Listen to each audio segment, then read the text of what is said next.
దేవుని పరిశుద్ధ గ్రంథము నుండి యాకోబు పత్రిక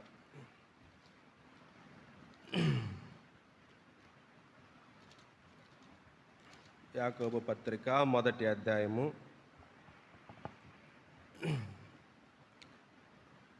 14వ వచనం. The book of James chapter 1 verse 14.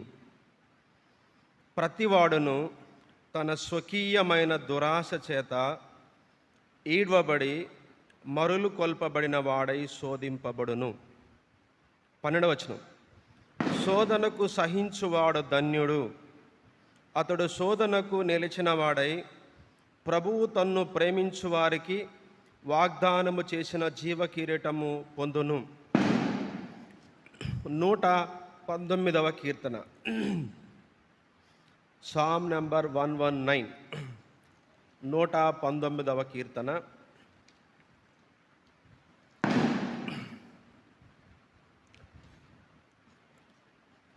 నూట 19వ కీర్తన 11వ వచనం. నీ ఎదుట నేను పాపము చేయకుండానట్లు నా హృదయములో నీ వాక్యమును ఉంచుకొని ఉన్నాను. ప్రార్థన చేసుకుందాం. దయాళుడైన మా ప్రభా, మీ అమూల్యమైన శ్రేష్టమైన దివ్యమైన నామాన్ని జ్ఞాపకం చేసుకుంటూ ఈ ఉదయకాలంలో నీ పాద సన్నిధికి వచ్చినాం తండ్రి.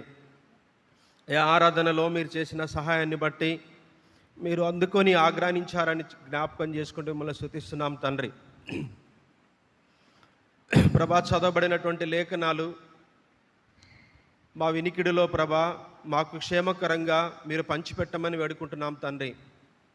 నీ పక్షాన నిలబడినటువంటి నేను అజ్ఞానిని ప్రభా, జ్ఞానం లేనటువంటి వాడిని ప్రభా, నీ ఆత్మచేత అభిషేకించండి ప్రభా.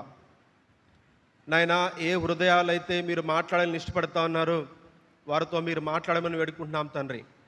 వచ్చిన వాళ్ళం వచ్చినట్లు పోకుండా ప్రభా, వాక్యం చేత సరిచేయబడి, వాక్యం చేత పురికొల్పబడి, వాక్యం చేత సవాలు చేయబడి దినదినం మీ సారూప్యంలోకి మారుతూ మీకు ఇష్టమైనటువంటి జీవితాన్ని మేము జీవించలాగన మీ కృప చొప్పున దయ చొప్పున నడిపించమని వేడుకుంటూ ప్రభువైన యేసు నామములో ప్రార్థించి అడిగి వేడుకొంచున్నాము తండ్రి, ఆమేన్.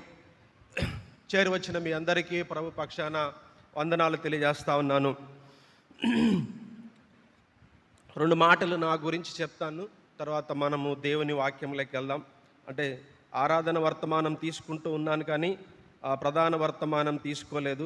ప్రభు నాకు సహాయం చేసినప్పుడు, నాకు ప్రేరేపణ కలిగినప్పుడు తీసుకుందామని చెప్పేసి నేను వెయిట్ చేశాను. రైట్. నా పేరు నరసయ్య, మాది ప్రకాశం జిల్లా, ప్రస్తుతం మార్కాపురం జిల్లా, త్రిపురాంతకం మండలం, గుట్టల ఉమ్మడివరం గ్రామం మాది. అదొక పల్లెటూరు.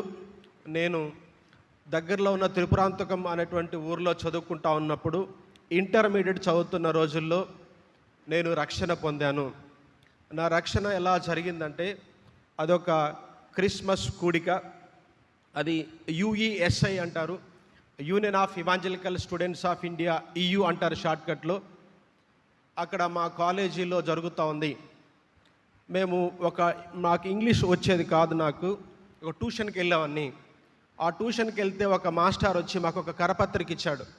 బాబు, ఎస్పెషల్లీ స్టూడెంట్స్ కోసం ఒక ప్రోగ్రాం పెట్టాము, మీరు రావాలి అని చెప్పేసి అన్నారు.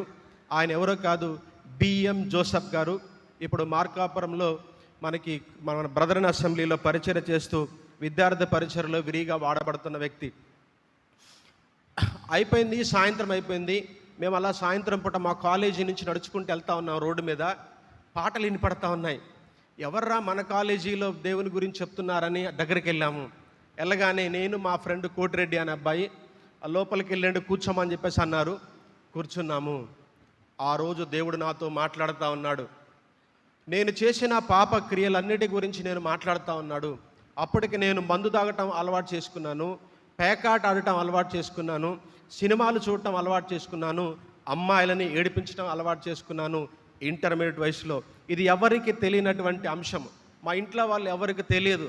మా ఇంట్లో వాళ్ళు నన్ను మంచోడు అనుకుంటున్నారు.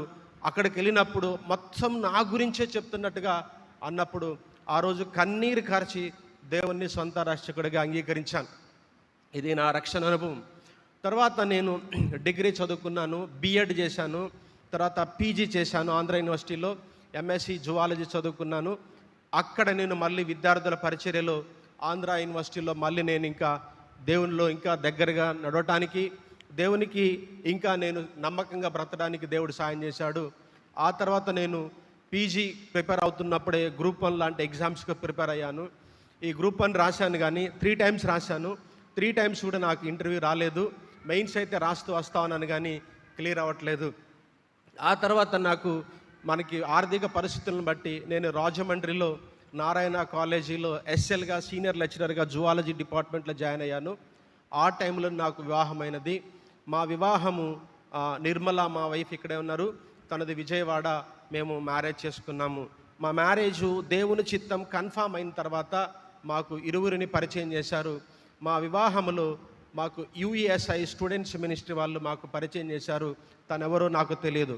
నా మ్యారేజ్ పక్షాన స్థానిక సంఘమైనటువంటి త్రిపురాంతకం కర్మేలు బ్రదర్ అసెంబ్లీ వాళ్ళు, బ్రదర్ హనోక్ మిలాంగ్టన్ గారు, తర్వాత మార్కాపురంలో పరిచయం చేస్తున్నటువంటి ప్రభాకర్ గారు, వీళ్ళందరూ నా పక్షాన ఉంటూ వివాహంలో జరిపించారు.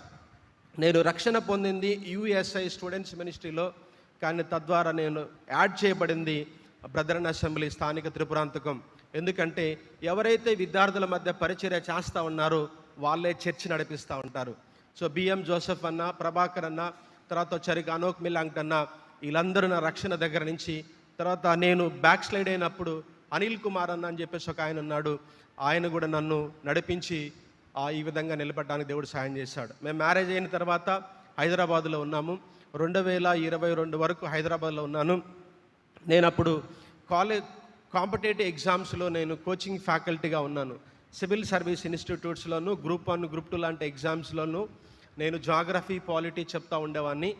ఆ తర్వాత నేను గుంటూరుకి రావటం జరిగింది 2022 ఫిబ్రవరిలో. మాకు ఒక డిగ్రీ ప్లస్ ఐఏఎస్ అకాడమీ ఉండేది. అక్కడ నన్ను ప్రిన్సిపల్గా తీసుకున్నారు. అక్కడ నేను నేను దీని చిత్తమా కాదని ప్రార్థన చేస్తూ ఉన్నప్పుడు దేవుడు ఎస్తేరు గ్రంథం ద్వారా నాతో మాట్లాడినప్పుడు ఇది దేవుని చిత్తమని తలంచి, అప్పుడు తను టీసీఎస్లో తను వర్క్ ఫ్రమ్ హోమ్గా చేస్తూ ఉన్నది సాఫ్ట్వేర్గా. ఇది మాకు చాలా ఇంపార్టెంట్ డెసిషన్. చాలామంది మీరు ఎందుకు వచ్చారు గుంటూరు, హైదరాబాద్ వదిలేసి అని చెప్పేసి అన్నారు. నాకు అవకాశాలు ఉన్నాయి, తనకు అవకాశాలు ఉన్నాయి, కానీ దేవుడు మాట్లాడినాడు అని చెప్పేసి మేము వచ్చాము. గుంటూరు రాగానే సీన్ రివర్స్ అయిపోయింది. మా సార్ నన్ను మోసం చేశాడు. ఏదేమైనా సరే దేవుడు నమ్మదగిన వాడు, దేవుడు అవకాశాలు కల్పించాడు. తర్వాత తనకి వర్క్ ఫ్రమ్ హోము 5.5 సంవత్సరాలు దేవుడు ఇచ్చాడు. ఎందుకంటే నాకు తల్లిదండ్రులు లేరు, తనకు కూడా తల్లిదండ్రులు లేరు, చనిపోయారు. పిల్లలను చూసుకోవడానికి ఎవ్వరు లేరు. దేవుడు ఎంతో గొప్పవాడు అంటే 5.5 సంవత్సరాలు వర్క్ ఫ్రమ్ హోమ్ ఇచ్చాడు. 5.5 సంవత్సరాలు బాబుని చూసుకోవడానికి సాయం చేశాడు. ఇక్కడ తను విద్యాభవన్లో తను వర్క్ చేస్తూ ఉన్నారు. గుంటూరు పొయ్యి రావటం కష్టమవుతుందని చెప్పేసి మంగళగిరికి రావటం జరిగింది. ఇది నా రక్షణ సువార్త, నా జర్నీ. సో కాబట్టి దేవుడు చదివినటువంటి మాటలను మనము ఆలోచన చేద్దాం. యాకోబు రాసినటువంటి పత్రిక 1వ అధ్యాయము మనము 14వ వచనం మనం చదువుకున్నాము.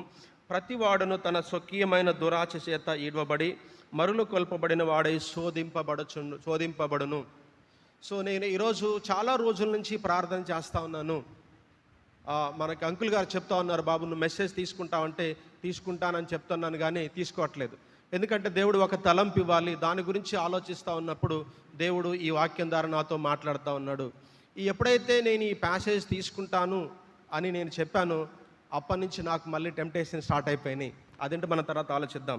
ఈరోజు టాపిక్ ఏంటంటే టెంప్టేషన్స్, శోధనలు అనేది అంశాన్ని మనం చూద్దాం. ఈ శోధనలు అనేది ఏమిటి అన్నప్పుడు ఇది గ్రీక్ వర్డ్ అనమాట. పెరోజు అనేటువంటి పదం నుంచి వచ్చింది. పెరోజు అనే పదములో గ్రీక్లో 2 అర్థాలు రాయబడ్డాయి. ఒకటి ఏంటంటే పరిశోధన, లేకుంటే పరిశీలన. దాన్ని ఏమంటామంటే ఇంగ్లీష్లో టెస్ట్ అంటారు. ఉదాహరణకు వచ్చరికి మనము ఆదికాండం మనం చదువుదాం. The book of Genesis chapter 22 చదువుదాం మనం. అక్కడ అబ్రహాము గురించి రాయబడిన ఒక మాట మనకు కనపడతా ఉంటుంది. 22వ అధ్యాయము 1వ వచనము. ఆ సంగతులు జరిగిన తర్వాత దేవుడు అబ్రహామును పరిశోధించను. The God will test. దీన్ని ఏమంటామంటే దీన్ని కూడా పెరుజో అంటారు, కానీ ఇక్కడ వాడినటువంటి పదం ఏంటంటే పరిశోధన. అలాగే ఏబు గ్రంథంలో కూడా మనం చూడొచ్చు, దేవుడు ఏబుని టెస్ట్ చేసినట్టుగా మనం చూస్తూ ఉంటాము. అంటే పరిశోధన అనే పదము కూడా మనకి పెరుజో అనే మీనింగ్ చూపిస్తుంది. మరొక మీనింగ్ ఏంటంటే శోధన అంటారు. శోధన అంటే ఇప్పుడు మనం చదువుకున్నటువంటి 14వ వచనంలో ఇది సాతానుడు లేకుంటే మన శరీరము, మన లోకం కల్పిస్తున్నటువంటి శోధనగా మనం అర్థం చేసుకోవచ్చు. సో శోధన గురించి 2 పదాలు చెప్పాను. అంటే టెంప్టేషన్ అన్నప్పుడు 2 పదాలు ఉన్నాయి. ఒకటి పాజిటివ్ వర్డ్, రెండోది నెగటివ్ వర్డ్. పాజిటివ్ వర్డ్ ఏంటంటే దేవుడి నుంచి వస్తుంది. దేవుడి నుంచి వచ్చేటువంటి పరిశోధన ఎందుకు వస్తుందంటే మన విశ్వాసములో దినదినం అభివృద్ధి చెందాలని, సో మన జీవితం ఇంకా సమర్పణగా ఉండాలని, మనము దేవునిగా దగ్గరగా జీవించాలని చెప్పేసి దేవుడు టెస్ట్ చేస్తాడు. మనం చూస్తాం కదా, ఇస్సాకును బలి ఇచ్చిన తర్వాత, బలి ఇవ్వటానికి వస్తూ ఉన్నప్పుడు ఆయన యొక్క సమర్పణను దేవుడు చూశాడు. ఆ తర్వాత అంచెలంచెలుగా అబ్రహామును ఆశీర్వదించడం మనం చూస్తూ ఉంటాం. ఏబు విషయంలో అదే మనం చూస్తూ ఉంటాము. ఇది పరిశోధన. It is a positive aspect. The another aspect is the negative. So శోధన అన్నప్పుడు ఏం చేస్తుందంటే మన శరీర దురాచల వలన మనకు జరుగుతూ ఉంటుంది. ఈ శోధనలు రావటం తప్ప అనేది మొదటి ప్రశ్న. శోధనలు ఎవరికి వస్తాయి అనేది రెండవ ప్రశ్న. శోధనలు ఎవరికి వస్తాయి అంటే ఎవరైతే రక్షణ పొందుతారో వాళ్ళకే శోధనలు వస్తాయి.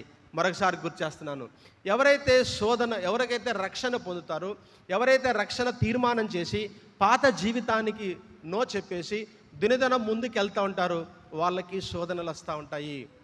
అయితే శోధనలు రావటం పాపం అంటే పాపము కాదు.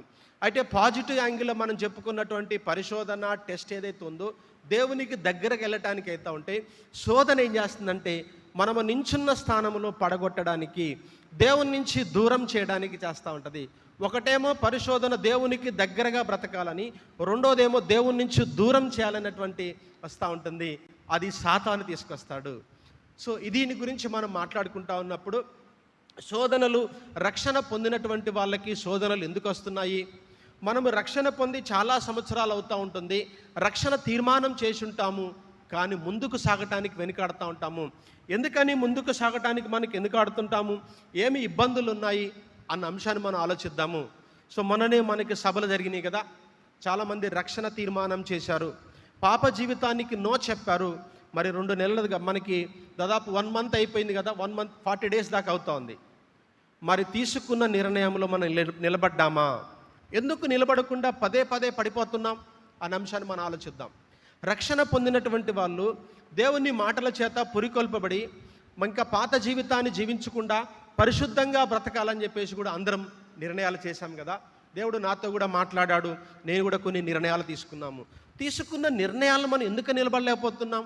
మొన్ననే మనకి న్యూ ఇయర్ అయిపోయింది, ఎందుకు నిలబడలేకపోతున్నాము? ఇది మనం తెలుసుకోవాల్సిన మొదటి పాయింట్. ఎందుకు అంటే మనము మన పాపము చేత బంధించబడి నిత్య నరకాగ్నికి పాత్రలను మనల్ని ఏం చేశాడు? యేసుక్రీస్తు ప్రభువారు మనల్ని విమోచించాడు. దీన్ని ఏమంటామంటే we are saved from the penalty of the sin అంటారు. అంటే మనం పాప శిక్ష నుంచి మనం ఏం చేశాం? రక్షింపబడ్డాము. దాన్నే జస్టిఫికేషన్ అంటారు. మళ్ళీ చెప్తున్నాను, మనం యేసుక్రీస్తు ప్రభువారి దగ్గరికి వచ్చి, ప్రభువా నేను పాపిని, నన్ను క్షమించు అని చెప్పేసి మనం అడిగాము. ఆయన మనల్ని క్షమించాడు. ఏమి క్షమించాడు? మన పాపాలను క్షమించాడు. ఎలా క్షమించాడు? మన పైన ఉన్నటువంటి శిక్షనంతటిని ఆయన వేసుకొని, నువ్వేం చేయలేదురా బాబు, నువ్వు పో అని చెప్పేసి we are saved from the penalty of the sin. అంటే శిక్ష మన మీద లేదు, ఆయన తీసుకున్నాడు. అయితే రక్షింపబడినటువంటి ప్రతి వ్యక్తి తెలుసుకోవాల్సిన మొదటి పాయింట్ ఇదే. ఏంటంటే మనము రక్షణ పొందాము, పాపము నుంచి మనకి దేవుడు సేవ్ చేశాడు, కానీ but we are under the power of sin. అది గుర్తుపెట్టుకోవాలి. సో మనకి ప్రస్తుతం పాపము మన పైన ఆధిపత్యం చెల్లిస్తూ ఉంది. పాప శిక్ష మన మీద లేదు, కానీ పాప పవర్ అనేది, ద పవర్ ఆఫ్ సిన్ అనేది మన మీద ఉంటుంది. ఈ పవర్ ఆఫ్ సిన్ని తీసేయటానికి ప్రతిరోజు మనం ఏం చేయాలి అంటే దేవుని వాక్యం చదువుకుంటూ, ప్రార్థన చేస్తూ, ఫెలోషిప్లో ఉంటూ ముందుకెళ్తా ఉంటే ఈ పవర్ ఆఫ్ సిన్ అనేది మన మీద ఉండదు. ఈ పవర్ ఆఫ్ సిన్నే మనకి టెంప్టేషన్ రూపంలో వస్తూ ఉంటుంది. నా పాయింట్ మీకు అర్థమైంది అనుకుంటున్నాను. సో రెండవ పాయింట్ దగ్గర నేను నిలబడ్డాను. ఇక్కడ మనము పాప శిక్ష నుంచి మనం రక్షణ పొందాము, కానీ పాప నేచర్ ఇంకా మనలో ఉన్నది, పాప శక్తి కూడా మన మీద ఉన్నది. అందుకే మనం పడిపోతూ ఉంటాం. ఒక నిర్ణయం తీసుకుంటాము, దేవుడు మాట్లాడతాడు, ఇక నేను ఆ పని చెయ్యను ప్రభువా అని నిర్ణయం తీసుకుంటాము, అయినా సరే పడుతూ ఉంటారు. ఎందుకని అంటే వీఆర్ ది హెరిడిటీ సిన్, మనలో పాప స్వభావం, ఆదాము నుంచి వచ్చినటువంటి పాప స్వభావం ఉన్నది. అది మనకి ఎలా ఉంటుందంటే 3 రూపాల్లో పాపపు శక్తి మన మీద ఉంటుంది. ఒకటి మన శరీరం, అవర్ లస్ట్ఫుల్ డిజైర్స్. రెండోది వచ్చరికి ది వరల్డ్, ఈ సరౌండింగ్, ఈ ప్రపంచము, ఈ లోకమంతా కూడా మన పైన ప్రభావం చూపిస్తూ ఉంటుంది. The third one is the Satan అనేటువంటి అంశాలని మనం చూడొచ్చు. ఒకసారి చూద్దామా? ఒక 3 పేజీలు తిప్పితే మనకి యోహాను రాసినటువంటి యోహాను మొదటి పత్రిక చదువుదాం. యోహాను మొదటి పత్రిక 2వ అధ్యాయం. యోహాను రాసిన మొదటి పత్రిక 2వ అధ్యాయము 16వ వచనం ఇలా రాయబడతా ఉంటుంది. ఏముంటుందంటే, లోకములో ఉన్నదంతయు అనగా శరీరాశయు, నేత్రాశయు, జీవపు డంబము తండ్రి వలన పుట్టినవి కావు, అవి లోక సంబంధమైనవి. ఇక్కడ 3 పదాలు చెప్తా ఉన్నాడు. ఒకటొచ్చరికి శరీరాశ, లస్ట్ఫుల్ డిజైర్స్ అనేది కనిపిస్తూ ఉంటుంది.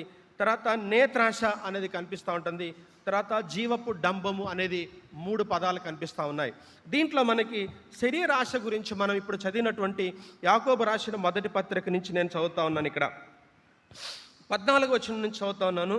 ప్రతివాడును తన స్వకీయమైన దురాశ చేత, ఎవరెవరికి వస్తాయి చెప్పండి? ఇక్కడ ఈడవబడి మరులు కొల్పబడిన వాడే శోధింపబడుతూ ఉన్నాడు. ఎవరెవరు శోధింపబడుతున్నారు? మళ్ళీ మొదటికి వద్దాం. ప్రతి వాడును, every one. The temptation is the universal. The temptation is for all the believers. ఎవరైతే రక్షణ తీర్మానం చేస్తారో వాళ్ళందరికీ కూడా టెంప్టేషన్ ఉంటుంది. ఎందుకంటే యాకోబు రాసిన పత్రిక మనకి పరిశుద్ధులకు రాయబడినటువంటిది, చదరనటువంటి సంఘ విశ్వాసులకు రాయబడుతున్న పత్రిక. కాబట్టి ఇక్కడ ఎవరున్నారంటే ప్రతి విశ్వాసులు కనిపిస్తున్నారు. అయితే ఈ శోధన అనేది ఎలా వస్తుందంటే, తన స్వకీయమైన దురాశ చేత. ఈ పదాన్ని ఆగుదాం మనం. అంటే ఒక శోధన వచ్చింది, ఒక టెంప్టేషన్. అది నా శరీరం కావచ్చు, ఈ లోకం కావచ్చు, సాటన్ కావచ్చు అని మనం చూస్తూ ఉన్నప్పుడు ఫస్ట్ పాయింట్ మన శరీరం గురించి మనం ఆలోచిస్తూ ఉన్నాము. సో శరీరం ఏం చేస్తుందంటే మనకి దురాశ అనేది మనకుంటుంది. ఆశ అంటే లిమిట్లో ఉన్నదాన్ని మన ఆశ అంటారు. దురాశ అంటే అర్థమైందంటే పరిధులు దాటి మనకి కనిపిస్తూ ఉంటుంది. ఏదైతే చేయకూడదు అనుకుంటామో దాన్ని చేస్తాము, దాన్ని దురాశ అంటారు. అయితే దురాశ చేత ఏం జరుగుతోంది? ఈడ్వబడి, మరులో కొల్పబడి. 2 పదాలు మనం ఆగుదాం. ఈ 2 పదాలు గ్రీకులో మనకి ఏం కనిపిస్తాయంటే, మనకి ఈడవబడి అనేటువంటి పదాన్ని ఎవరికి వాడతారంటే ఆ కాలంలో జంతువులకు వాడతారంటే ఈ పదాన్ని. అంటే అర్థమైందంటే డ్రాన్ అవే అంటారనమాట. జంతువులని వేటకాడు ఏం చేస్తాడంటే దానికోసం ఒక ప్లేస్ నుంచి మరొక ప్లేస్లోకి లాక్కేని వెళ్ళిపోతూ ఉంటాడు. అంటే ఈడవబడి అంటే అర్థమైందంటే ఎవరైతే ఒక విశ్వాసి రక్షింపబడి దేవుని రక్షణ వలయంలో ఉంటాడో వాడికి ఏం చేస్తాడంటే వాడిని లాగుతాడు, ఈడ్చుకేని వెళ్తాడు. ఎలా ఈడ్చుకేని వెళ్తాడు అనంటే మనకి మరులో కొల్పబడుతుంది. ఇది కూడా గ్రీకులో ఏమాడాడంటే చేపలను పట్టడానికి ఒక ఎరేస్తారు కదా అలాగ ఒక ఎరేస్తాడు. మనకి చేపను ఆలోచిద్దాం మనం. చేపని ఏదో ఒక ఎరేస్తాడు. చేప ఏమనుకుంటుంది, ఇదేదో నాకు ఒక ప్రే వచ్చింది, నేను తిందామని చెప్పేసి దగ్గరకు వస్తుంది. కానీ ఏం చేస్తుంది? అది తినటానికి అక్కడున్నటువంటి సేఫ్ ప్లేస్లో నుంచి బయటకు వస్తుంది. ఆ బయటకు వచ్చి ఆ ఎరని తింటది, చనిపోతుంది. ఎందుకంటే లోపల గాలం ఉన్నది అనే సంగతి తెలియదు దానికి. ప్రియ సంగమా, సో మనల్ని కూడా సాతానుడు ఏం చేస్తాడంటే మనల్ని 2 రకాలుగా మనల్ని ఆడు హింసిస్తూ ఉంటాడు. మనం నిలుచున్న స్థానము నుంచి మనల్ని పడగొట్టాలని చూస్తాడు. ఆ చేప, ఆ జంతువు ఒక సురక్షితమైన ప్లేస్లో ఉంటే దాన్ని ఏం చేశారు? దాన్ని ఎరేసి బయటకు తీసి దాన్ని చంపినట్టుగా మనకు తెలుస్తూ ఉంటుంది. సాతానుడు కూడా ఏం చేస్తాడంటే మన శరీరంలో ఉన్నటువంటి లస్ట్ఫుల్ డిజైర్స్, అంటే ఈరోజు ఎక్కువ మంది ఎదుర్కొంటున్నటువంటి సవాల్ ఏంటంటే the lustful desire, that the sexuality. ఒక స్త్రీని చూసే సందర్భము, ఒక స్త్రీని ఆలోచించే సందర్భంలో ఎవరు లేనప్పుడు చూస్తున్నటువంటి సినిమాలు, ఎవరు లేనప్పుడు చూస్తున్నటువంటి ఫోర్నోగ్రఫీలు చాలా సరదాగా ఉంటాయి. వాట్సాప్లో నీకు మెసేజ్ చాలా హాయ్ అని చెప్పేసి చాలా సరదాగా వస్తుంది. ఇది నిన్ను ఉచ్చులోకి తీసుకెళ్ళటానికి ప్రయత్నం చేస్తుంది. ఎవరు చూడట్లేదులే కదా, ఎవరికి తెలియదు కదా, యూ క్యాన్ ప్రొసీడ్ అని చెప్పేసి అంటా ఉంటుంది. మనం ఏమనుకుంటామంటే అవును కదా, ఎవరు లేరు కదా అని చెప్పేసి అనుకుంటాము. దాని వెనకాల ఏముంటుందంటే మనల్ని పడగొడుతుంది. ఆ జంతువుని ఏ విధంగా చంపడానికి ఎరేస్తారో సాతానుడైనటువంటి వాడు మనలో ఏ విధమైనటువంటి బలహీనతలు ఉంటాయో వాటన్నిటి నుంచి ఎరేస్తూ ఉంటాడు. గతంలో ఒక అమ్మాయిని ప్రేమించినటువంటి అలవాటు ఉన్నదా? గతంలో ఎవరైనా ఒక వ్యక్తితో ఇల్లీగల్ కాంటాక్ట్ పెట్టుకున్నటువంటి సంబంధాలు కనుకున్నట్లయితే ఆ వ్యక్తి ఏదో ఒక రోజు నీకు కనపడి హలో బాగున్నావా, నన్ను మర్చిపోయావా అని అంటది గతం. సో ఒక్కసారి నిన్ను ఎరేస్తుంది. గతంలో చేసిన పాపాలు మొదటిగా నిన్ను ప్రేరేపణ చేస్తూ ఉంటాయి. ఫర్ ఎగ్జాంపుల్ నేను కనుక చూస్తూ ఉంటే, నేను రక్షణ పొందక మునుపు మా రూమ్ పక్కనే మేము కూర్చొని పేకాట ఆడుకుంటూ మందు తాగేవాళ్ళం. మేమంతా అయిపోయింది, డిగ్రీ వేరే కాలేజీలోకి వెళ్ళిపోయాము, పీజీ. నేనేమో ఆంధ్ర యూనివర్సిటీలో చదువుతున్నాను, మా ఫ్రెండ్ ఒకడు నాగార్జున యూనివర్సిటీలో చదువుతున్నాడు. ఒక రోజు వచ్చి కనపడ్డాడు, వినికొండ అనే ఒక ఊరు ఉంటుంది ఇక్కడ. కనపడి మామ మందు తాగుదాం రారా అన్నాడు. నేను తాగను రా అన్నాను. రేరా సరదాగా వెళ్దాం రా అన్నాను. నాకు కూడా తాగాలన్నటువంటి కోరిక లేదు, కానీ గతంలో తాగాను కాబట్టి ఈ ఫ్రెండ్ గాడి కోసం నేను వెళ్ళాను లోపలికి. వెళ్ళిన తర్వాత బాటిల్ ఓపెన్ చేసి తాగురా అన్నాడు.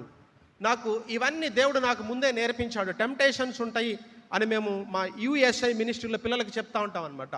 సో ఈ టెంప్టేషన్ నేను ఎదుర్కోవాలి, నాకు అర్థమవుతోంది కాబట్టి నేను తాగనరా అని చెప్పాను. వాడు అన్నాడు, బైబిల్లో ఎక్కడుందో చెప్పురా తాగకూడదని చెప్పేసి అన్నాడు. నాకేం బైబిల్ అంతగా పెద్దగా తెలియదు. నేను ఒకటే నిర్ణయించుకున్నా, వీడితో కనుక నేను వాగ్వివాదానికి దిగితే నన్ను తాగడానికి ప్రయత్నం చేస్తానని చెప్పేసి, అరే నువ్వేమని అనుకోరని నేను వెళ్ళిపోతారని చెప్పేసి చాలా భయంగా వణుకుతూ బయటకు వస్తూ ఉంటే వాడన్నాడు, పర్లేదురా నువ్వు తాగ్గా కూర్చో అని అన్నాడు. నేనేమంటానంటే, ఎవరైతే ఇక్కడ కూర్చున్నటువంటి విశ్వాసులు ఎవరైతే ఉన్నారో గత పాపాలు కంపల్సరిగా ఎంటాడుతూ ఉంటాయి. ఇది మర్చిపోగాకండి. గతంలో మోసం చేసేటువంటి అలవాటు ఉన్నదా? ఇప్పుడు కూడా మోసం చేయాలనేటువంటి ఆలోచన వస్తూ ఉంటుంది. గతంలో ఇతరుల గురించి నెగటివ్గా మాట్లాడేటువంటి ఆలోచనలు మనకుండి రక్షణ పొందినప్పటికి కూడా ఇప్పటికి కూడా అదే ఆలోచనలతో మనం ఉంటాము. దేవుడు అంటే సాతానుడు మన గత జీవితాన్ని వాడుకుంటూ ఉంటాడు. ఒకవేళ గతంలో బూతు సినిమాలు సీరియల్స్ చూసి అలవాటు కనుకున్నట్లయితే ఎవరు లేరు కదా చూడు అని చెప్పేసి నీకు ఒక ఎరేస్తాడు, నిన్ను పడగొడతాడు. దేవుని యొక్క ఉద్దేశం ఏంటంటే ఆయన సారూప్యములోకి మారాలి అని ఆయన కోరుకుంటూ ఉంటాడు. సాతాను యొక్క ఉద్దేశం ఏంటంటే నిన్ను పడగొట్టడం కోసము టెంప్టేషన్స్ తీసుకొస్తూ ఉంటాడు.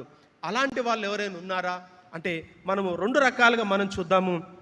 మొదటికి వచ్చరికి మనకి ఆదికాండం 39వ మనకి 2వ సమూయేలు చూద్దాం. దావీదు గారి గురించి మనం ఒక పాయింట్ చదువుకుంటూ ముందుకెళ్దాం. 2వ సమూయేలు 11వ అధ్యాయము 2వ సమూయేలు 11వ అధ్యాయము 2వ వచనము. ఒకానొక దినమున ప్రొద్దుగుంకు వేళ దావీదు పడక నుండి లేచి రాజనగరి మిద్దె మీద నడుచుచు పైనుండి చూచుచుండగా స్నానము చేయుచు ఒక స్త్రీ కనబడను.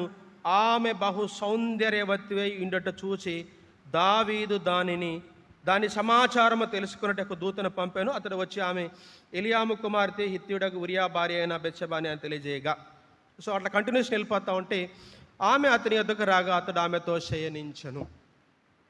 టెంప్టేషన్స్ ఎలా వస్తాయి అనే అంశాన్ని మనం ఆలోచిద్దాం. ఇప్పుడు టెంప్టేషన్స్ అందరికీ వస్తాయి, టెంప్టేషన్స్ని మనం పడగొట్టడానికి వస్తాయి అని మనం చూసుకుంటున్నాము. టెంప్టేషన్స్ ఎలా వస్తాయి అంటే చిన్న ఎగ్జాంపుల్ చెప్తాను. ఒక ఎడారి ప్రాంతంలో ఒక ఓడ మీద, అంటే ఒక ఏమంటారు దాన్ని, ఒంటె ఉంటుంది కదా, క్యామెల్, ఒంటె మీద ప్రయాణం చేసుకుంటూ ఒక వ్యక్తి ప్రయాణం చేసుకుంటూ వెళ్తూ ఉన్నాడు. రాత్రి వేళ అయింది. ఆ గుడారం వేసుకుని లోపల పడుకున్నాడు యజమాని. ఒంటె రాత్రి వేళ వచ్చి, అయ్యగారు బాగా చలిగా ఉంది. ఎడారిలో నైట్ టైం అనేది అంటే కూల్ అయిపోయి మనకి చలి వస్తుంది, జోగ్రఫికల్గా ఇది ప్రూవ్డ్ అనమాట. అయితే ఎప్పుడైతే చలిగా ఉన్నది అని చెప్పేసి యజమాని అడుగుతాదో ముందు తల లోపల పెట్టి, సార్ నాకు కొంచెం చలిగా ఉన్నది, తల దాల్చుకోవచ్చా అని అంటే, సరే పర్లేదని చెప్పేసి అంటాడు. తర్వాత కొంతసేపటికి వచ్చిన తర్వాత సార్ అని మళ్ళీ లేపి, అయ్యగారు నా బాడీ మొత్తం చలికి తట్టుకోలేకపోతుంది, కొంచెం నా నడుము పార్ట్ వరకు నేను తీసుకొచ్చి ఈ గుడారంలో పెట్టుకోనంటే సరే అంటాడు. ఇంకొంచెం సేపటి తర్వాత నా కాళ్ళు కూడా బయట ఉన్నాయి, నేను కూర్చోలేకపోతున్నాను అనగానే, సరే కాళ్ళు కూడా పెట్టుకుంటానంటే సరే అంటాడు. చివరికి కాళ్ళు 2 పెడుతుంది, ఆ గుడారము పడిపోతుంది. ఎవరు పర్మిషన్ ఇచ్చారు ఆ క్యామెల్ లోపలికి రావడానికి? యజమానుడు పర్మిషన్ ఇచ్చాడు. ఒక వ్యక్తి ఇలా అంటాడు, పైన మనకి కాకులు తిరుగుతూ ఉంటాయి కదా, ఓ కాక నా పైన ఎందుకు తిరుగుతున్నావు పో ఇష్ అని చెప్పేసి మనం అనలేం. కానీ ఆ కాకి వచ్చి మన నెత్తి మీద గూడు గట్టుకేని గుడ్లు పెట్టిందనుకోండి, ఎవరు పర్మిషన్ ఇచ్చారు? మనమే పర్మిషన్ ఇచ్చాం. నేనేమంటానంటే, శోధనలు రావటం తప్పు కాదు, ఆలోచనలు రావటం తప్పు కాదు, కానీ ఆ ఆలోచనలు గనక నువ్వు ఎంగేజ్ చేస్తూ ఉంటే, ఆ ఆలోచనలు గనక నువ్వు పర్మిషన్ గనక ఇస్తూ ఉంటే నువ్వు పడిపోతావు.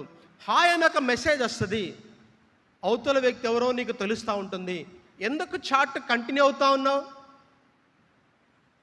ఒక సినిమా చూడటం తప్పు అని నీకు తెలుస్తూ ఉంటుంది, ఒక బూత్ సినిమా చూడటం తప్పు అని తెలుస్తూ ఉంటుంది. ఎందుకని దాన్ని ఎంగేజ్ చేస్తున్నావు? You are giving the permission. అంటే మనకి పర్మిషన్ ఇచ్చటం వల్లనే మనకి శోధనలు పడిపోతూ ఉంటాం. అలాగే దావీదు గారు ఏం చేశారంటే, సాయంకాల వేళలో చూపులకు అందంగా కనపడి మనకి ఆవిడతోటి కమిట్ అయినట్టుగా కనపడుతూ ఉంటుంది.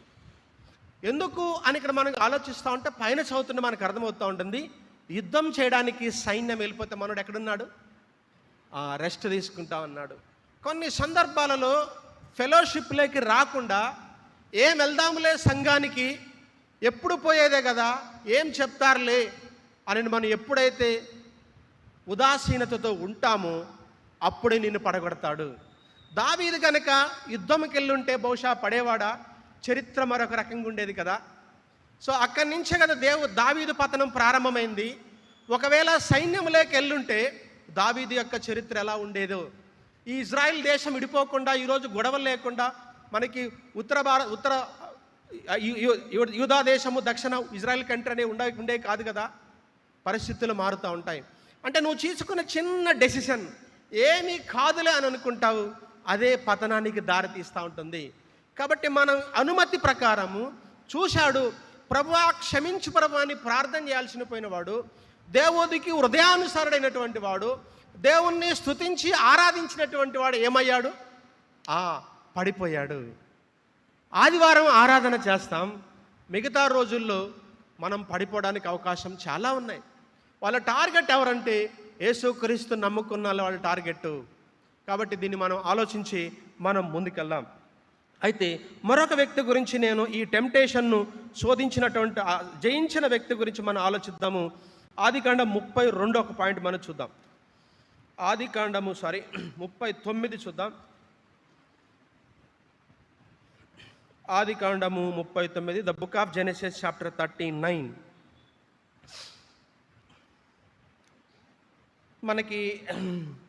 మనకి యేషోబు టెంప్టేషన్ గురించి మనకి మాట్లాడుతూ ఉన్నాడు. సో నేను చదువుతూ ఉన్నాను. 10వ వచనం, దినదినము ఆమె యేషోబుతో మాట్లాడచుండను గాని అతడు ఆమెతో శయనించుటకైనను ఆమెతో నుండుటకైనను ఆమె మాట విన్నవాడు కాడు. ఎగ్జాక్ట్గా డేవిడ్కి కాంట్రాస్ట్ కనపడతా ఉన్నాడు ఇక్కడ. తర్వాత చరికి అట్లుండగా ఒకనాడు అతడు ఒక పని మీద ఇంటి లోపలికి వెళ్ళినప్పుడు ఇంటి మనుషులలో ఎవరు అక్కడ లేరు. అప్పుడు ఆమె అతని వస్త్రము పట్టుకొని తనతో శయనించమని చెప్పగా అతడు తన వస్త్రం ఆమె చేతుల్లో విడిచిపెట్టి తప్పించుకొని బయటకి పారిపోయెను. ఇక్కడ చూడండి, ఇక్కడ దావీదు దేవుణ్ణి వర్షిప్ చేసినటువంటి వ్యక్తి, అద్భుతమైనటువంటి గీతాలు రాసినటువంటి వ్యక్తి ఏమైపోయాడు? దేవునితో సహవాసము లేకుండా, టెంప్టేషన్ వచ్చినప్పుడు పారిపోకుండా టెంప్టేషన్ని ఎంగేజ్ చేశాడు. తద్వారా పతనానికి లోనయ్యాడు. కుటుంబం నాశనమైనట్టుగా మనం చూస్తూ ఉంటాము. అదే యేషోబు కనుక చూస్తూ ఉన్నట్లయితే దినం టెంప్ట్ చేస్తూ ఉందండి. ఎవ్వరు లేరు అంటాడు కదా.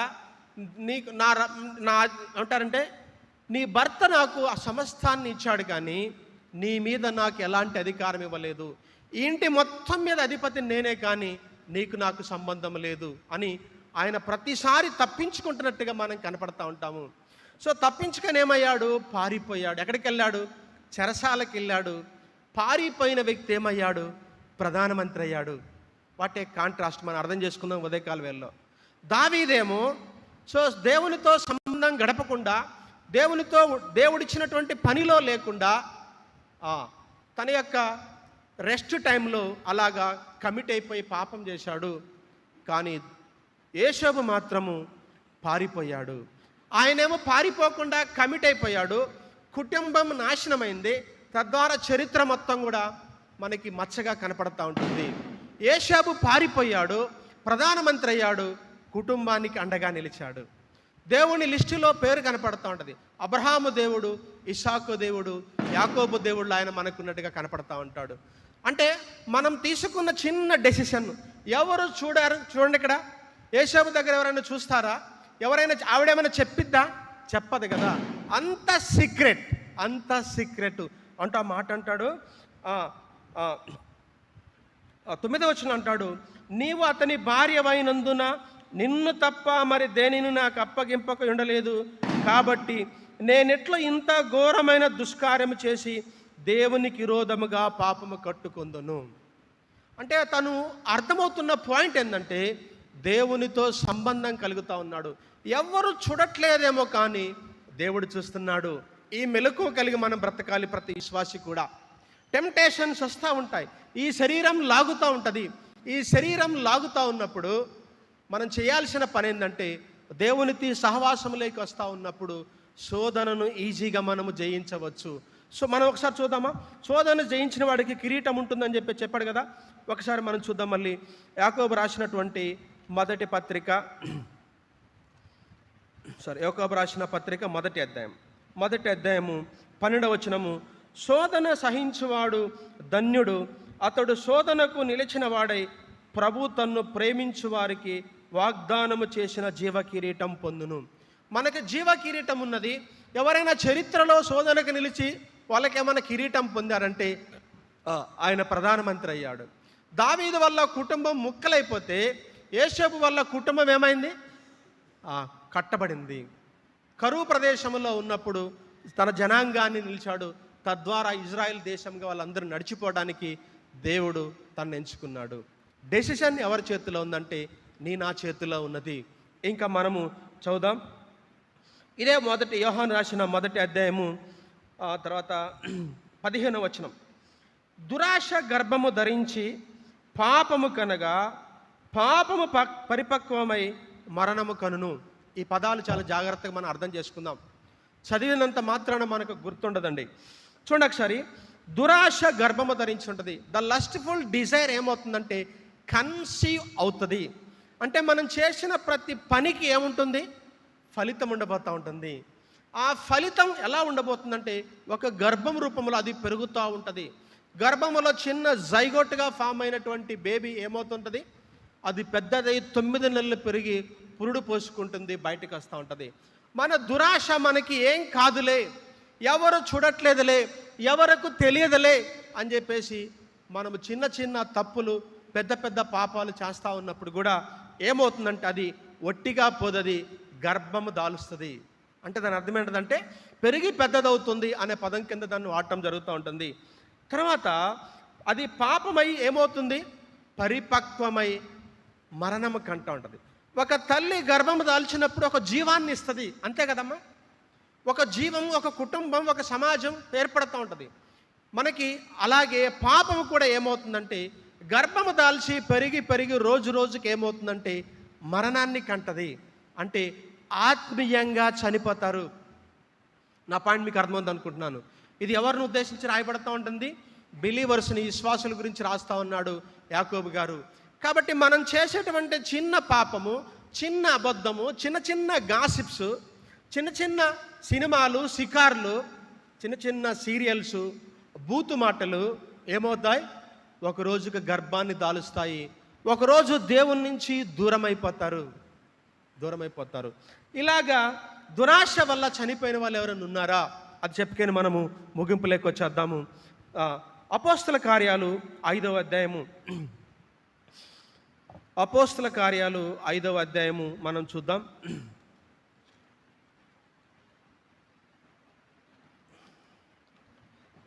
అపోస్తల కార్యాలు 5వ అధ్యాయము మొదటి వచనములో ఇలా రాయబడతా ఉంది. మనకు అందరికీ తెలిసిందే. దీని కంటిన్యూషన్ 4వ అధ్యాయము 32 నుంచి మనం చదువుకోవచ్చు. ఇవన్నీ కూడా ఇప్పటి వరకు ఒక లస్ట్ఫుల్ డిజైర్ గురించి మనం ఆలోచించాం కదా. ఈసారి మనము ఆస్తుల గురించి, డబ్బు విషయంలో ఎలాంటి విధానంతో ఉంటారు విశ్వాసులు, ఎలా టెంప్ట్ చేయబడతా ఉంటారు అనేది మనం చూద్దాం. ఎక్కడ మనకు కనపడతా ఉందంటే 3వ వచనం 5:3 ఉంటుంది కదా. అప్పుడు పేతురు, అననీయ, నీ భూమి వెలలో కొంత దాచుకొని పరిశుద్ధాత్మను మోసపుచ్చుటకు సాతాను ఎందుకు నీ హృదయమును ప్రేరేపించను. ఇక్కడ ప్రేరేపించిన మాట మనకు కనపడతా ఉంటుంది. మన శరీరం మనల్ని టెంప్ట్ చేస్తూ ఉంటుంది. ఎందుకని? మనల్ని పడగొట్టాలని. అలా పడిపోయిన వ్యక్తి దావీదు ఉన్నాడు, కానీ పారిపోయిన వ్యక్తి యేషోబు మనకు కనపడతా ఉన్నాడు. మరొక సందర్భంలో మనకు టెంప్టేషన్స్ ఎక్కడ ఉంటున్నాయంటే ఆ డబ్బుల విషయంలో కనపడతా ఉంటుంది. మనం చూస్తూ ఉంటే 5వ వచనం ప్రారంభంలో మనకి అంతా తెలిసిందే కదా. అక్కడ కాకుండా 4-32 చూస్తూ ఉన్నప్పుడు అందరూ కూడా ఆదిమ సంఘం ఎలా ఉన్నదంటే చాలా ఆశ్చర్యం అనిపిస్తూ ఉంటుందండి. దీన్ని ఒక కామెంటేటర్ ఏమంటారంటే this is the Christian communism అన్నాడు. కమ్యూనిజం అంటే అర్థం ఏంటిది? కామన్గా అందరూ పంచుకోవటం సమానంగా, మనకి సమానంగా పంచుకునే విధానము, ఈ సోషలిజం ఇవన్నీ కూడా ఇక్కడి నుంచే తీసుకున్నారండి. అవన్నీ కూడా ఆదిమ సంఘములో ఏం చేసేవారు? 34వ వచనములో భూములైనను ఇండ్లైనను కలిగిన వారందరూ వాటిని అమ్మిన వాటి వెల తెచ్చి అపోస్తుల పాదముల యొద్ద పెడతా ఉన్నారు. This is the communism. ఎవరు ఇక్కడ మనకి ఏమర్థమవుతుందంటే స్వార్థం లేని జీవితం మనం అర్థం చేసుకోవాలి. ఇక్కడ మన అందరం ఒకటే దేవుని ప్రేమ వలల్లో కనపడతా ఉంటుంది కదా. ఒక వ్యక్తి గివింగ్లో మనకి ఏమనుకుంటామంటే మనము ఏదో త్యాగపూరితంగా మనం ఇస్తున్నాం అనుకుంటున్నాం, కానీ మనం త్యాగపూరితంగా ఇవ్వలేమండి. ప్రభువైన యేసుక్రీస్తు ప్రభువారి మనకి త్యాగపూరితంగా తన ప్రాణాన్ని సహితం మనకిచ్చాడు. మనం ఎలా ఇస్తూ ఉంటాం గివింగ్? మనకు ఉన్న దాంట్లోనే మనం ఇస్తూ ఉంటాము. కానీ వీళ్ళు ఎలా ఇస్తున్నారంటే వెల తెచ్చి అపోస్తుల పాదాలు పెడతా ఉన్నారు. 37వ వచనంలో మనం 36 నుంచి తోక్కుంటా ఉన్నప్పుడు, నేను చదవట్లేదు కానీ ఇక్కడ బర్నబా వచ్చి మనకి ఏం చేస్తాడంటే, అతడు 36 ఎండింగ్లో ఉంటుంది, ఇతడు భూమి గలవాడై ఉండి దానిని అమ్మి దాన్ని వెల తెచ్చి అపోస్తుల పాదముల యొద్ద పెట్టాను. ఇది 2 అంశాలు మనం చూస్తున్నాం ఇక్కడ. ఆ సమయంలో ఉన్నటువంటి బిలీవర్స్ ఎవరైతే ఉన్నారో భూమును ఇండ్లను అమ్మి అపోస్తుల పాదాల్లో పెడతా ఉన్నారు. మరొక వ్యక్తి పేరు రాయబడతా ఉంటుంది, బర్నబా. ఇంతకుముందు మనం పాడుకుండే కదా, ఇప్పుడైనా ఇచ్చేదవా బర్నబాను బోలి. అబ్బా, ఏం మాట రాశాడండి భక్తుడు. సో కాబట్టి ఇక్కడ మనకి బర్నబా ఇస్తూ ఉన్నాడు. అదే మోటివేట్ అయ్యారు ఎవరు? అననీయ, సప్ఫీరా. ఇక్కడే మనకి గొడవ స్టార్ట్ అవుతుంది. ఇక్కడ ఏమవుతుందంటే మనకు అందరికీ తెలిసింది, నేను చదువుతున్నాను. అననీయ అని ఒక మనుషుడు తన భార్య అయిన సప్ఫీరాతో ఏకమే పొలం అమ్మారు. అప్పుడేమైంది? భార్య ఇరుక్కొని, అంటే అర్థం ఏంటంటే భార్యకు తెలుసు అని అర్థం. వాడుక భాషలో చదివితే మనకు అర్థమవుతుంటుంది. భార్యకు తెలిసి ఏం చేశాడు? దాని వెలలో కొంత దాచుకొని కొంత తెచ్చి అపోస్తలుల పాదములో పెట్టి, అప్పుడు పేతురు అడుగుతా ఉన్నాడు, ఏమని అడుగుతున్నాడంటే, అననీయ, నీ భూమి వెలలో కొంత దాచుకొని పరిశుద్ధాత్మను మోసపుచ్చుటకు సాతాను ఎందుకు నీ హృదయము ప్రేరేపించుతున్నాడు. సో పాదాల యొద్ద ఎలా పెట్టారు? మొత్తం తీసుకొచ్చి 100% కంప్లీట్గా సాక్రిఫిషియల్గా ఇస్తూ ఉన్నారు. కానీ అననీయ ఏం చేశాడు? ఎవరిని మోసం చేస్తూ ఉన్నాడు? ఇక్కడ దేవుణ్ణి మోసం చేస్తూ ఉన్నాడు. ఎవరి కోసం ఇస్తున్నాడు? ఇక్కడ కామెంటేటర్లు అంటారు, మనోడు నటిస్తూ ఉన్నాడు, ప్రజల యొక్క ప్రశంసల కోసం ఇస్తున్నాడు అనేది అర్థమవుతూ ఉంటుంది. అంతే కదా. బర్నబా ఏమో మొత్తం ఇచ్చేశాడు, కనీసం నేను ఊపోతే ఎలాగాని ఒక బలీవర్, ఒక టెంప్టేట్ అయిపోయి సంఘంలో ఏమయ్యాడు? ఆ పాదాల యొద్ద తీసుకొచ్చి పెట్టాడు. మొత్తం పెట్టాడా? పెట్టలేదు. సో కాబట్టి మనల్ని సొమ్ము, ధనం ఏం చేస్తుందంటే టెంప్ట్ చేస్తూ ఉంటుంది, మనల్ని అబద్ధమాడపు చేస్తూ ఉంటుంది. నా పాయింట్ మీకు అర్థమవుతుంది అనుకుంటున్నాను. సో మనల్ని సాతానుడు ఏం చేస్తాడంటే డబ్బు రూపంలో మనల్ని అబద్ధాలు ఆడిస్తాడు. ఎవరైనా డబ్బులు అడుగుతూ ఉన్నప్పుడు నా దగ్గర రూపాయి లేదని అడుగుతాం, రూపాయి లేదంటాం. బిలీవర్స్ అడిగేది, బిలీవర్స్ అడుగుతూ ఉంటారు. దేవుని మహిమార్థమై చెప్తా ఉన్నాను. మా సంఘంలో చర్చి కడతా ఉన్నారు 2020 ఆ టైంలో. బైక్ కొందామని చెప్పేసి ఒక 50,000 రూపాయలు పక్కన పెట్టాను. ఇప్పుడు అన్న ఫోన్ చేశాడు అక్కడి నుంచి, సంఘ పెద్ద అన్న, తమ్ముడు నువ్వేమైనా డబ్బులు ఇవ్వగలుగుతావా అడ్వాన్స్కి? తదుపరి నీకు పే చేస్తాను అని అన్నాడు. నాకు కాన్ఫ్లిక్ట్ స్టార్ట్ అయింది, ఇప్పుడే టెంప్టేషన్ స్టార్ట్ అయింది. నా దగ్గర డబ్బులు ఉన్నాయి, నేను లేవు అని అబద్ధం చెప్పలేను. నాకైతే అవసరం. హైదరాబాద్లో తిరగాలంటే చాలా ఇబ్బంది.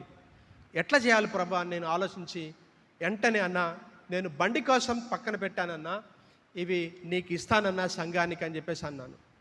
సరే వెంటనే కొట్టాను. బైక్ డబ్బులు లేవు నాకు. ప్రార్థన చేస్తూ ఉన్నాను. ప్రార్థన చేస్తూ ఉన్నప్పుడు దేవుడు నాకు ఆలోచన ఇస్తూ ఉన్నాడు. దేవుణ్ణి ఎందుకని నువ్వు కంప్లీట్గా ఇవ్వలేకపోతున్నావు? అక్కడ చాలా నీడ్ ఉంది కదా.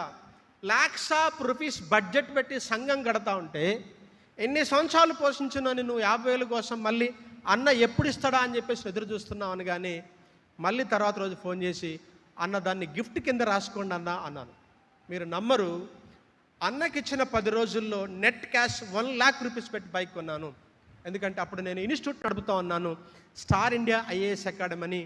ఆ ఇన్స్టిట్యూట్లో దేవుడు నాకు అద్భుతంగా పిల్లలు జాయిన్ అయ్యారు, డబ్బులు వచ్చాయి. నేనేమంటానంటే టెంప్ట్ చేస్తాడు. దేవుని మహిమార్థమై మనం ఎలా బ్రతకాలో మరొక ఎగ్జాంపుల్ చెప్తాను. నిన్ననే ఒక తమ్ముడు నాకు మొన్న 2 days బ్యాక్ ఆంధ్ర యూనివర్సిటీలో PhD చేస్తా ఉన్నాడు. నా దగ్గర 3,000 రూపాయలు ఉన్నాయి. అన్న 2,000 కావాలని అడిగాడు. మనోడు అన్ఎంప్లాయిడ్గా ఉంటున్నాడు, పాపం PhD చేస్తూ ఉన్నాడు. నాకు 2,000 ఏమో నేను వాటర్ ప్యూరిఫైర్కి 1,800 అడ్వాన్స్ కట్టాలి, పోతే నా దగ్గర 1,000 రూపాయలు ఉన్నాయి. ఇప్పుడు నేనేం చేయాలా? నాకు అవసరాలు ఉన్నాయి, ఏం చేయాలా? వెంటనే తమ్ముడు నా దగ్గర తక్కువ ఉన్నాయి, పోగా నీకు 1,000 రూపాయలు పంపిస్తానంటే, తమ్ముడు థ్యాంక్స్ అన్న అని చెప్పాడు. ధనం మనిషిని పడగొడతా ఉంటుంది. దేవుడు మనకి ఏమి ఇవ్వలేదు లెక్కించుకోండి ఒక్కసారి. ఆరోగ్యం ఇవ్వలేదా? ఈరోజు హాస్పిటల్లో వెంటిలేషన్స్ బ్రతుకుతా ఉన్నారండి. ఎవరైనా ఆర్గాన్స్ డొనేట్ చేస్తారా? 10 lakhs ఇస్తామని చెప్పేసి మొరపెడతా ఉంటే దేవుడికి ఇవ్వడానికి ఎనుకాడలేని పరిస్థితి, అబద్ధమాడుతున్న పరిస్థితి. ధనం అనేది మనిషిని దూరం చేస్తుంది.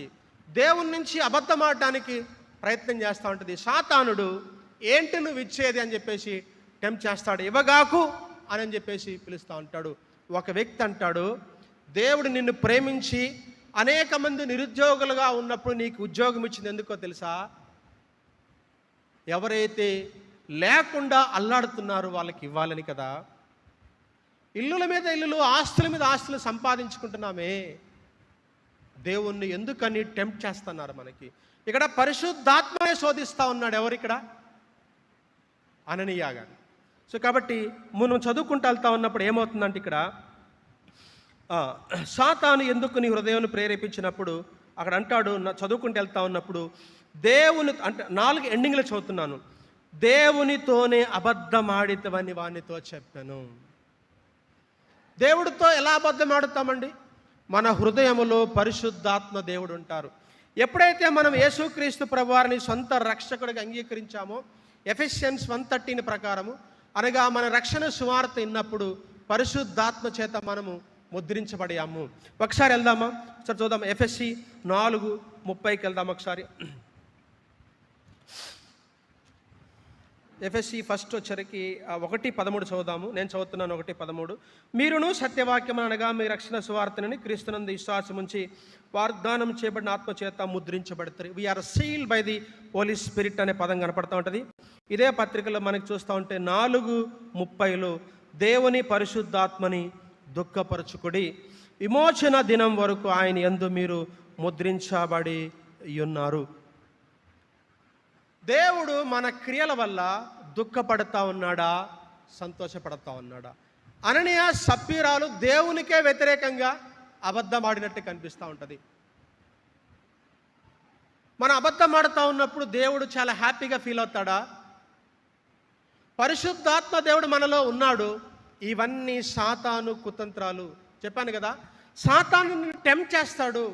చూడు అని అన్నాడు, పడగొట్టాడు దావీదుని. పారిపోయాడు, ప్రధానమంత్రి అయ్యాడు, ఒక దేశంగా నిలిచాడు. ధనం విషయంలో ఏమయ్యారు అక్కడ? బర్నబా అద్భుతమైన సాక్ష్యాన్ని పొందాడు. అననీయ సప్పీరా. ఈరోజు దేవుడు మనలో అడుగుతా ఉన్నాడు, ధనం నిన్ను టెంప్ట్ చేస్తూ ఉందా? పడిపోతున్నారా? ఈరోజు విశ్వాసులు ఈ రెండిటికే పడిపోతున్నారు. స్త్రీ, సిరి. మళ్ళీ చెప్తున్నాను, స్త్రీ, సిరి.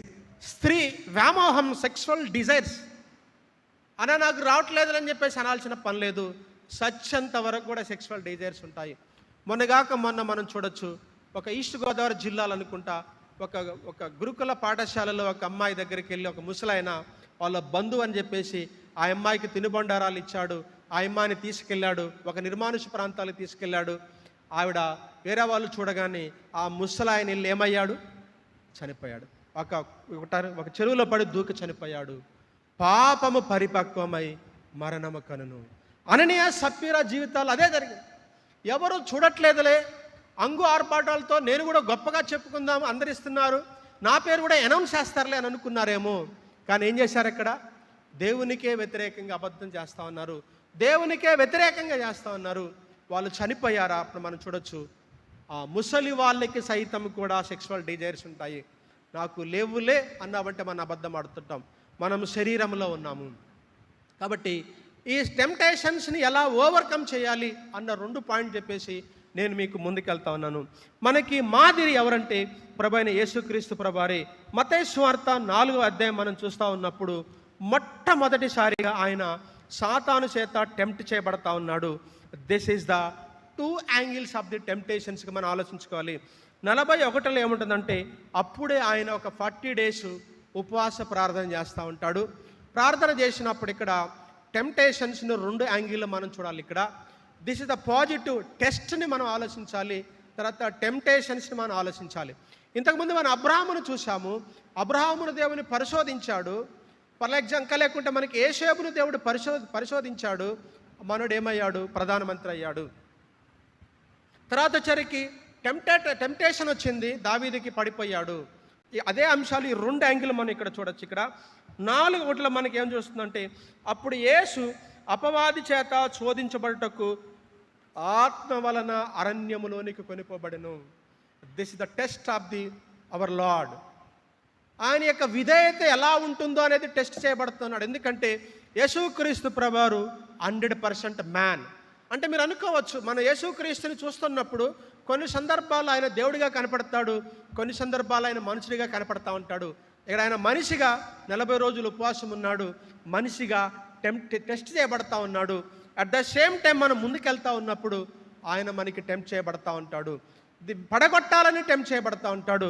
నాకు సమయం లేదు కానీ నేను చదువుతున్నాను ఇక్కడ, అక్కడక్కడ నేను చదువుతున్నాను. ఒకటి ఏమంటాడంటే 3 రకాలుగా టెంప్ట్ చేస్తాడు. ఒకటి ఏమంటాడంటే ఈ రాళ్ళని రొట్టెలుగా చేసుకొని తిను అని అంటాడు. ఫిజికల్, అప్పుడే అలసిపోయాడు. టెంప్ట్ చేయడంలో తప్పు లేదు కదా, 40 రోజులు ఫాస్టింగ్ ఉన్నప్పుడు తినాలనిపిస్తుంది, కానీ దైవత్వానికి వ్యతిరేకంగా తినమని చెప్తా ఉంటాడు. అదొకటి మనం చూస్తాము. తర్వాత మనము చూస్తూ ఉంటే మనకి ఆ దేవాలయం మీదకి తీసుకెళ్ళి ఇక్కడి నుంచి దూకు, నిన్ను దేవతలు పట్టుకుంటారు, కాపాడుతారు, నీ కాళ్ళకి రాయి తగలదు కదా అని చెప్పేసి దేవుని వాక్యాన్ని నుంచి కోట్ చేస్తూ ఉంటాడు 92వ కీర్తన నుంచి. 3వ శోధన వస్తూ ఉన్నప్పుడు నువ్వు నాకు మొక్కు, ఈ రాజ్యమంతా నీకు ఇస్తానని చెప్పేసి అంటా ఉన్నాడు. ఎందుకు ఆ మాటలు కనపడుతుందంటే మత్తయి సువార్తలో మత్తయి గారు యేసుక్రీస్తు ప్రభువారిని రాజుగా పరిచయం చేస్తాడు. సో రాజుగా ఆయనకి ఏం కావాలి? రాజ్యం కావాలి. నువ్వు ఈ పరిచర్య, ఈ నీ మార్గం కాదు, నా మార్గం లేకరా, నాకు మొక్కు, నీకేం చేస్తాను. ఒకసారి చదువుదాము, దాన్ని ఒకసారి చదువుదాము. 8వ వచనం చదువుతున్నా. మరలా అపవాది మిగుల ఎత్తైన యొక్క కొండ మీదకి ఆయన తోడుకొని పోయి ఈ లోక రాజ్యములన్నిటినీ వాటి మహిమను ఆయనకు చూపి, నీవు సాగిలపడి నాకు నమస్కారము, నీవు సాగిలపడి నాకు నమస్కారము చేసినడలా వీటన్నిటిని నీకు ఇచ్చదనని ఆయనతో చెప్పగా, యేసు వానితో సాతానా పొమ్ము, ప్రభువైన నీ దేవుని మొక్కి ఆయన మాత్రమే సేవింపలను. మరొకసారి ఇక్కడికి వస్తాను. యేసుక్రీస్తు ప్రభువారు టెంప్ట్ చేయబడ్డాడు. అక్కడ తిను అన్నాడు, ఈ దేవాలయ శిఖరం నుంచి దూకు అన్నాడు, నాకు మొక్కు అన్నాడు. తిను, దూకు, మొక్కు అని చెప్పేసి 3 మాటలు మనకు కనపడతా ఉంటాయి. అయితే ఎలా ఎదుర్కొన్నాడు అని అంటే ఆయన 4వ వచనంలో ఉంటుంది కదా, 4వ వచనం అంటే 5వ వచనం ప్రారంభంలో ఉంది.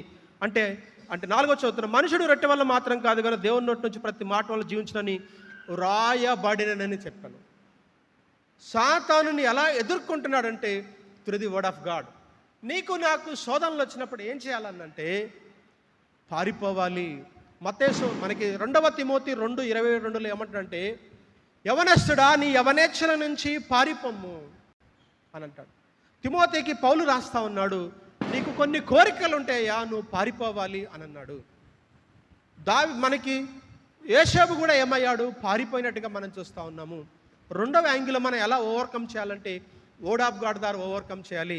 అలా రాయబడింది, ఇలా రాయబడిందని మరొకసారి రెండో మాట చెప్తూ ఉంటాడు. 7 చివర చదువుతున్నాను నేను. ప్రభు అయిన నీ దేవుని నీవు శోధింపవలదని మరొక చోట రాయబడినది. మళ్ళీ 10 చివరిలో ఉంటుంది కదా, నీ ప్రభు అయిన నీ దేవుణ్ణి మొక్కి ఆయనను మాత్రమే సేవింపబలనని రాయబడి ఉన్నది.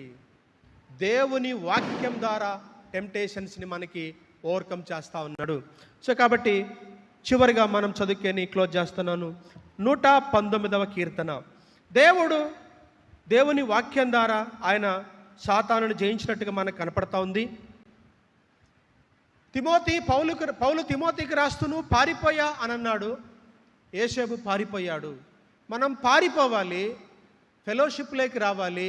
ఇంకెక్కడి చేయాలంటే మనము దేవుని వాక్యాన్ని మన హృదయంలో పెట్టుకోవాలి. నేను చదువుతున్నాను 119:11.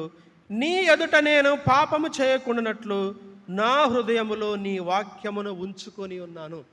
మళ్ళీ చదువుదాం ఒకసారి. నీ ఎదుట నేను, నీ ఎదుట అంటే ఎవరండి ఇక్కడ? దేవుడు. మనము దేవుని ఎదుటనే పాపం చేస్తున్నాము. ఈ పాయింట్ మళ్ళీ అర్థం చేసుకోవాలని చెప్తున్నాను. ఈ పదాన్ని మళ్ళీ మనసులో డైజెస్ట్ చేసుకుందాము. ఏమంటున్నాడంటే, పాపము చేసేటప్పుడు మనం ఏమనుకుంటాం చెప్పండి? ఎవరు లేరు, ఎవరికి తెలియదు, ఎవరు చూడట్లేదు అనుకుంటున్నాము. కానీ ఎవరున్నారు అక్కడ? పాపం చేసేటప్పుడు దేవుడున్నాడు. అబద్ధం మాట్లాడుతున్నాము, దేవుడున్నాడు అక్కడ. మోసపు మాటలు మాట్లాడుతున్నాము, గాసిప్స్ చేస్తున్నాము, అవతల వ్యక్తిని పడగొట్టాలనే ఉద్దేశంతో మాట్లాడుతూ ఉంటాము, పోర్నోగ్రఫీ చూస్తూ ఉన్నాము, బూతు బొమ్మలే, బూతు మాట్లాడు, ఎవరు లేరులే అని అనుకుంటాం.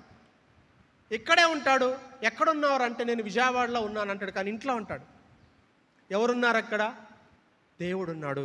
కాబట్టి నీ ఎదుట నేను పాపము చేయకుండానట్లు నా హృదయములో నీ వాక్యమును ఉంచుకొని ఉన్నాను. ఇలా ఆలోచిద్దాం. పాపము చేయకుండా ఉండాలంటే ఏం చేయాలి? మనం వాక్యాన్ని హృదయములో పెట్టుకోవాలి. ఇలా నెగటివ్గా ఆలోచిద్దాం. మన హృదయములో వాక్యము లేకపోతే ఏమవుతుంది? నా పాయింట్ మీకు అర్థమైందా? దావీదు ఏమంటున్నాడంటే, నీ ఎదుట నేను పాపము చేయకుండానట్లు నా హృదయములో నీ వాక్యాన్ని ఉంచుకున్నాను అన్నాడు. ఇప్పుడు నా హృదయములో వాక్యం లేదు. ఇప్పుడు నేనేం చేస్తున్నాను? పాపము చేస్తా ఉన్నాను. శోధన అందరికి వస్తుంది. శోధన పాపము కాదు, కానీ శోధనలు కనుక మనం ఎంగేజ్మెంట్ చేస్తూ ఉంటే, ఎంటర్టైన్మెంట్ చేస్తూ ఉంటే పడగొడతాడు. సో కాబట్టి మనం ఎందుకని ఇన్ని సంవత్సరాలు వచ్చినా సరే చిన్న అంశాలను మనము జయించలేకపోతున్నామంటే, సాతానుడు మనల్ని టెంప్ట్ చేస్తాడు అని గుర్తు లేకపోవటం, మనకి తెలియకపోవటము. రెండవది, అల్టిమేట్గా మన హృదయములో వాక్యము లేకపోవటం వల్ల. చిన్న డెసిషన్ తీసుకుని చిన్న ప్రార్థన చేసుకుందామా? ప్రియ సంగమా, దేవుడు మాట్లాడుతూ ఉన్నాడు. దురాశ గర్భమును ధరించి పాపమును కనగా పాపము పరిపక్వమై మరణము కను. మరణం పొందకుండా ఉండాలంటే దురాశ ఆదిలోనే దాన్ని త్రుంచివేయాల. ప్రారంభములో గనక త్రుంచివేస్తే మరణము గర్భము దాల్చదు, మరణము రాదు.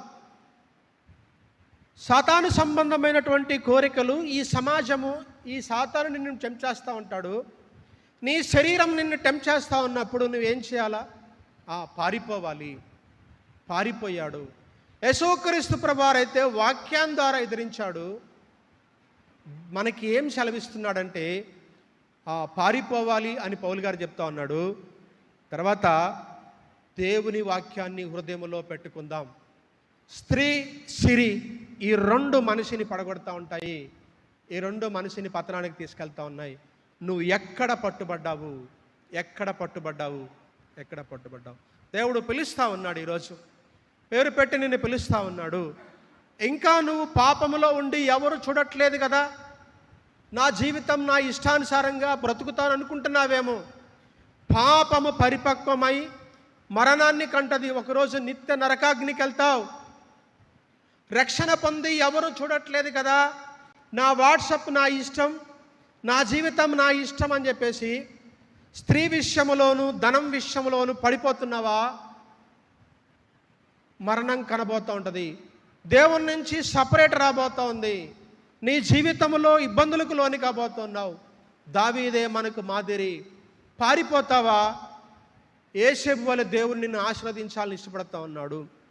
అదే ఆలోచనలో ఎంగేజ్ అయి కమిట్ అవుతావా? కుటుంబం నాశనం అవుతుంది. అనేక కుటుంబాలు నాశనమయ్యాయి. ఇంకా ఎన్నాళ్ళు ఆ పాపంలో బ్రతుకుతావు? దేవుడు స్పష్టంగా మాట్లాడుతూ ఉన్నాడు. శోధనను జయిస్తావా? జీవ కిరీటం. శోధనలో పడిపోతావా? మరణం. అన్నాక దేవుడు మాట్లాడుతూ ఉండగా హృదయాన్ని కఠినపరచుకోకు. దేవుని మాటలు మరొక అవకాశం నీకు ఇస్తున్నాడు. ఏ విషయంలో అయితే నువ్వు పడిపోతున్నావో ఒక డెసిషన్ తీసుకుంటావా? ఈ రోజు నుంచి నీ వాక్యాన్ని చదువుతాను ప్రభా, నేను పరిశుద్ధంగా బ్రతుకుతాను ప్రభా, ఆలోచనల నుంచి నేను పారిపోతాను ప్రభా అని ప్రార్థన చేద్దామా? పరిశుద్ధుడా, జీవం కలిగిన మా తండ్రి, మీ అమూల్యమైన శ్రేష్టమైన నామను బట్టి స్తోత్రాలు చెల్లిస్తూ ఉన్నాం. మీ వినికిడిలో విత్తబడిన వాక్యాన్ని ఫలింపచేయండి ప్రభా. రక్షణ లేని వారికి ప్రభా మీ రక్షణ కార్యాన్ని జరిగించమని వేడుకుంటున్నాం తండ్రి. పాపానికి మరణం అని మీ వాక్యం సెలవిస్తూ ఉంది ప్రభా. ఎవరైతే రక్షణ పొంది ఇంకా పడుతూ లేస్తూ పడుతూ ఉన్నారో, ఈరోజు నుంచి ఒక డెసిషన్ తీసుకోవడానికి, నేను శోధనలో పడిపోవడానికి గల కారణం నేను పారిపోలేదని, నేను శోధనలో పడిపోవడానికి గల కారణం నా హృదయంలో వాక్యం లేదని మీరు స్పష్టంగా తెలియజేస్తూ ఉన్నారు తండ్రి. ఆయన మీ వాక్యాన్ని మా హృదయంలో పెట్టుకొని మీకు దినదినం దగ్గరగా జీవిస్తూ మీ సారూప్యములోకి మేము ఎదగలటానికి సహాయం తెచ్చి వేడుకుంటూ యేసుక్రీస్తు ప్రభువారి నామములో ప్రార్థించడి వేడుకుంటున్నాం తండ్రి. ఆమేన్.